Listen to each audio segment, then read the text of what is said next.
Tell us, how bad is the humanitarian situation in Sudan? The actual situation is not so good. People are extremely worried and nervous about this never-ending conflict.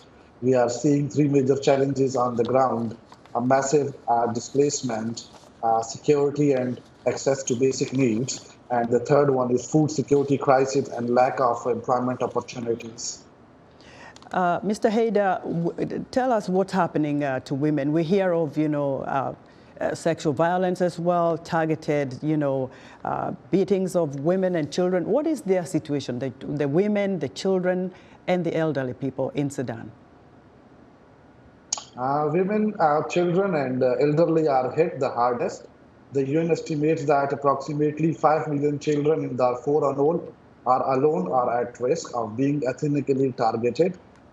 They have no access to education from the past 8 months. They don't have access to basic medical facilities. So health diseases such as cholera, measles, and dengue fever are spreading. So, you know, children and women are victims of this war on an equal basis. There have been documented cases of women and children being unprotected. The women and kids are dealing with all these challenges on the ground and are too afraid of what's going on in country. We understand some humanitarian organizations are halting their food aid deliveries in some areas. How is Mercy Corps and other humanitarian organizations carrying on with this, aid delivery where it's needed most despite the security challenges in Sudan?